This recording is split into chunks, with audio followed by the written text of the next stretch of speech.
I finally got my PET scan results today. I had work all day, so it took me a while, but now I finally have some downtime to record this.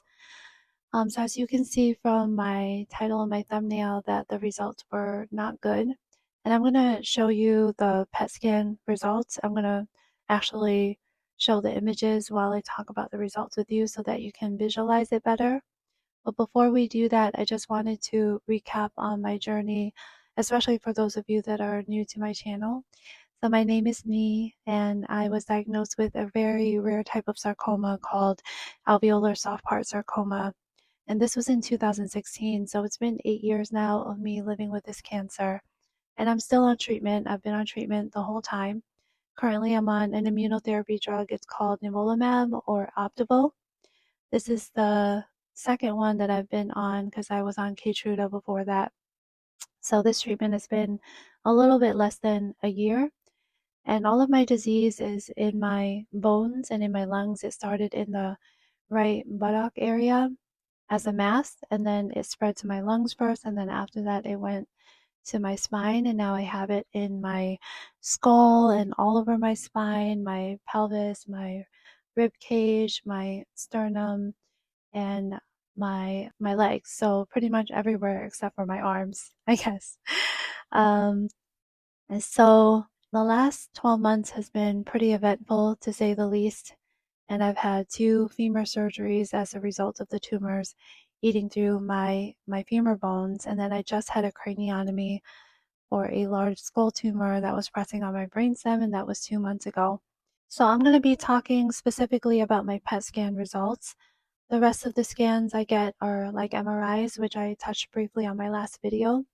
But the PET scan is basically where they inject this radioactive glucose into the veins. And since cancer cells utilize glucose a lot more than regular cells, they will gobble up this glucose and then it lights up on the scan like a Christmas tree. Basically, the brighter the color, the more metabolically active the area is. And it doesn't always have to be cancer. It could be inflammation or it could be injury or something like that. So sometimes there can be false positives on PET scans, so you kind of have to compare the scans from time to time, but essentially that's what they're measuring. And so I'm going to show this to you in this next segment here, and then you can see all of the results with me. Okay, and then after that we're going to talk a little bit more. So I'm going to show you my PET scan, and you can see here this is the brain, and that's the most active area where it takes up the most glucose, so that's why it's nice and bright like that. Moving down, you can see the area where they did the surgery, and lower down is where they removed the neck lesion that I had. I had about a 3 centimeter tumor that was in my C2 vertebra, and so they had to cut off some of the area over here, as you can see with the bone. And then if you keep moving down, you'll see some of the areas in here that's at the base of my skull. This is the clivus, this is the right side, and that's where I've had problems and where my original tumor extended from the bone, and so they're going to radiate that area again. They did radiate it before, but only partial. So they did say that they're going to do some radiation there. And if you keep moving down, you can see that these are my arms, and these are some of the vertebrae in my cervical spine. And then you can see the top here of the lungs. As it starts to move down, you'll see the rib area, the one that I was really worried about. It's on my right side at the rib number 3, and it looks like it's relatively the same size, which I'm pretty relieved about. And then you can kind of see some central areas here where it's not as bright, and that could signify that maybe it's dead in the middle. So that's really good, and that was like the one that I was the most worried about. So I'm kind of surprised that it's not as active. On the PET scan, it showed that the SUV max was about the same, and it was about the same in size. Or actually, no, they said it was a little bit more active. So yeah, but it wasn't as bad as I thought. And then moving down, you can see all these areas here where I have disease in my bones. Like you can see it through here in my sternum and manubrium area where It's taking up stuff, and this is one of the ribs also on my left side. I think it's the fifth one that I've had disease in. They didn't really mention if it got worse or not since I have so many bone lesions and it's really hard to keep track of. So they just talk about a few index lesions. Here is on my right side up here. This is part of my manubrium, which is in the front of my chest wall. And that's where I've been having a lot of pain. And you can see that it's eroded through and it's pretty active here. And then moving down further, this is the new area that is of concern. I did look back to compare it, and yeah, it's definitely something that grew. It was there before, but it looks a lot more intensely active and it's expanded out a little bit from the bone. So you can see this little soft tissue component. They weren't sure if it's a lesion that's actually in the lung or if it's just an extension of the soft tissue mass. My feeling is that it's probably not in the lung since my lungs haven't changed in a long time. And they did see this one little nodule here that's about 6.3 millimeters. I think it's been there because I had a total of 15 lung nodules before and they all disappeared except for 2 or 3. But every time I get scans, they mention maybe one of them or they keep saying that they're stable. So I have no idea. I mean, these are different radiologists reading it. So it's always one of those things. But either way, it looked pretty stable when I looked at the other scan, maybe a little bit bigger. And moving down, you can see all my bones here. These are the spine levels that are affected. Some of them are a little bit more active than others. These are probably in my thoracic spine at this point. So we're moving down. Yeah, and you can see all these little pieces of bones here, my poor bones. It looks so bad. This is where I broke my L5 vertebra, and you can see it's kind of like healing up. And I have disease in my iliac bones, like in my pelvis area. You see little spots here everywhere. This area actually healed up a little bit because before this side was completely missing and it was like a huge chunk in there. So it looks like it has healed up some, which is good. That shows that there's some healing in the bone, so that's good. And then you can see that these are my femur rods. I had rods put into both of my femur bones because of the disease and the left side breaking. This is some in the pubic bones that they didn't even mention at all, but it looks kind of angry. Yeah, so this is the bone that's been cut through. So you can see these scans. Okay, so now you see the results, and so I don't know. I'm kind of just tired of all of this. I mean, the blessing in my cancer, and I remember when I first got diagnosed, is that it said it was slow growing, but the curse is that it's highly aggressive and indolent, and basically it's just going to keep growing and growing and metastasizing, and that's just how it is. It likes to go to the brain, whereas other sarcomas doesn't. So there were a few things that wasn't very good about this cancer. And I guess sometimes I almost wish like I was offered chemotherapy or something that would be effective and just knock it out in 6 months or so.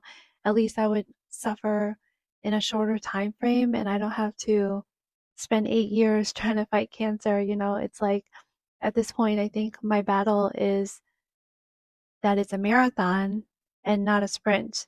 And I'm trying not to get fatigued and I'm trying not to lose hope. And I don't think the hope part is really the problem for me, but it's like that fatigue, you know, like of having to constantly be doing things to try to heal from this cancer. I just think about it and I get kind of emotional.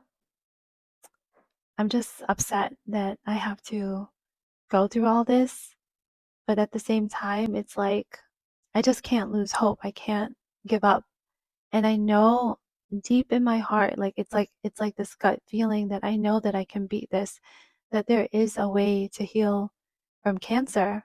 And I really want to figure that out. I think that I'm put in this position, a very unique position, to be able to actually have the time to experiment on myself. I mean, if my cancer was very fast and growing and I only had months to live, I wouldn't have time to experiment on all these things. So, in a way, it's a blessing and I have a bigger purpose, and I just really want to use myself as a guinea pig so that I can try to figure out how to heal from this and what the best protocol is. In that way, it brings me peace that I know that I could be helping others by helping myself. And I'm so glad that I started this YouTube channel because then I can finally document everything. In my 8 years that I've had cancer, I've tried so many things, and I wish that I recorded them all because it would have been so valuable to share. My downfall was that I didn't stick with anything for long enough and I didn't document anything. I would just try something for a few weeks or a month and then I would stop and go try something else.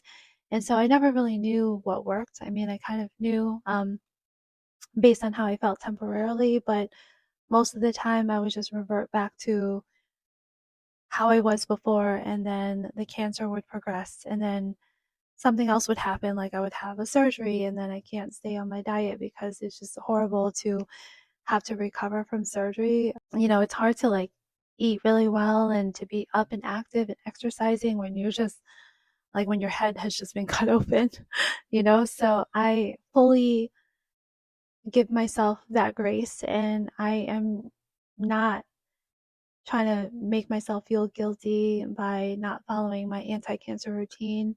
And I've just been past all that guilt and shame of not measuring up, of not keeping on track with everything that I'm supposed to be doing. So there's chicken.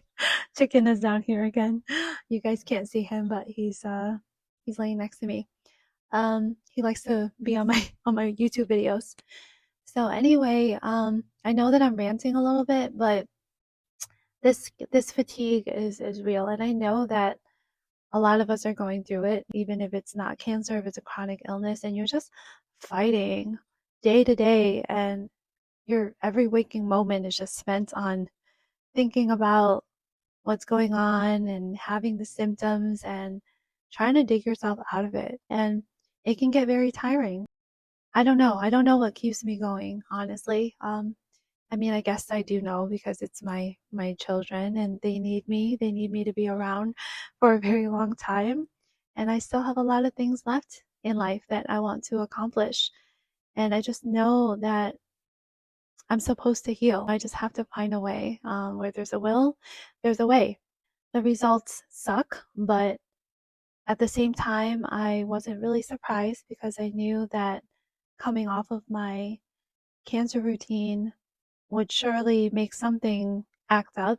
Cancer is like one of those things where when you go to war with it, you have to use everything in your arsenal. I mean, you can't expect to win with just one rifle, right? So you have to utilize all the tools that you have, whether it's conventional or non-conventional, whatever you want to call it. But you just basically throw everything at it.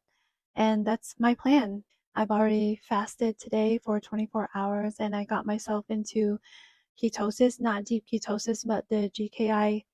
I got it down to about 3.7 and I'm supposed to be between 1 to 2. So I just have to fast a little bit longer. I ate like a piece of mackerel and some cucumbers, very light. And my plan is to keep checking my glucose and ketone levels. And I want to be in ketosis, in the deep ketosis state for cancer therapeutic range very soon.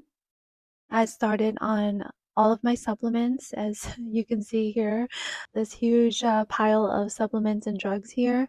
I'm going to be taking these the whole time, and I plan to be in this very strict ketosis range for at least a month, and I'm probably going to do it for 3 months until my next scans because the objective is to really keep track of things this time and to document it, to look at all of my numbers so that I can report back and see what has changed and what has worked and what I need to change in order to heal. So I went and got some baseline, pretty comprehensive functional medicine type of labs like your insulin and IGF-1 and stuff like that to see what it is before going on the keto diet and seeing what it is afterwards. So I have some objective data that I can share. So all of this is going to be detailed in my future videos. But today, I mainly just wanted to share my results and just to rant a little bit and to kind of talk about how tough it is to be dealing with cancer, and how it's so smart. I mean, cancer is such a beast. Like, I guess that's why we haven't found a cure for it yet. And I got really sad because I was watching Guy Tenenbaum. I think you guys have probably heard of him.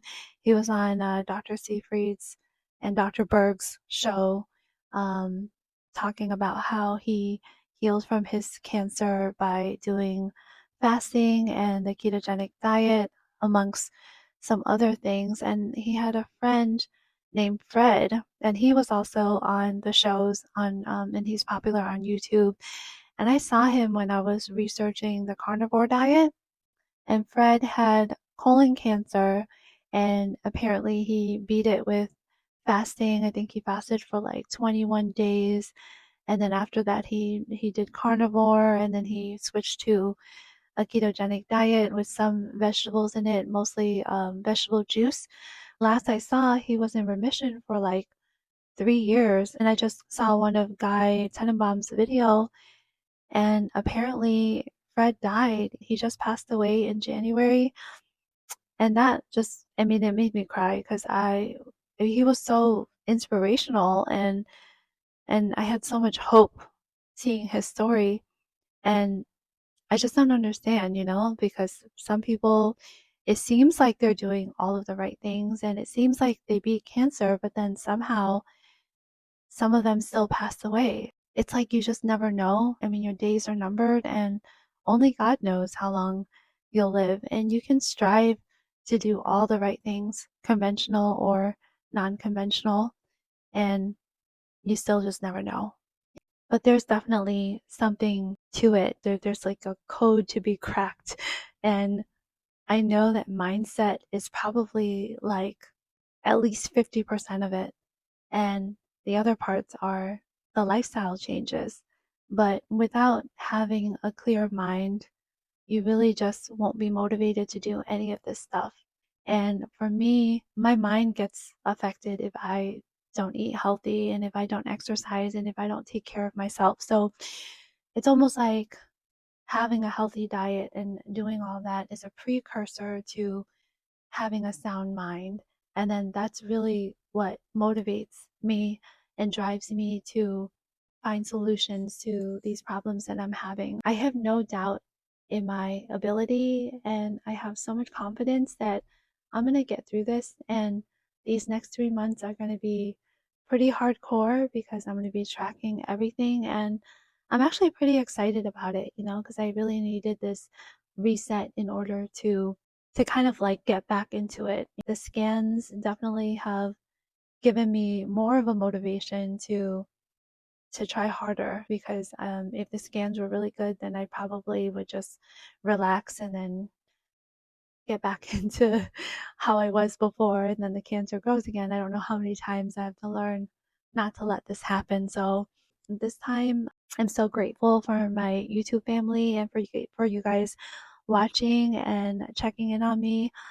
This is going to really keep me accountable because now it's not only for me, but everybody's watching, and I really want to make good progress so that I can share some good news with you guys. So hopefully in the next 3 months in my next scans, things are going to be looking up. And in the upcoming weeks, I'm going to be documenting my diet and how I'm doing with radiation and talk more about some educational stuff and mechanisms of actions of some of these repurposed drugs and the science behind what I'm doing basically. So stay tuned for that. So I think I've blabbered on for long enough here, so I'm going to end it here. Thank you so much for watching, and thank you so much for supporting me. The support and the comments and the prayers that I've received from you guys has really lifted me up and motivated me so much to continue to get better. I hope that you found some comfort in this video, and just know that if you're going through cancer or going through chronic illness, that you're not alone. We're all here to support one another. And so leave a comment below if you have any questions or suggestions, or if you just want to say hi. I love to respond to everyone, and I love reading your comments. So thank you for all that. So I will see you in my next video very soon. Okay? All right. Bye.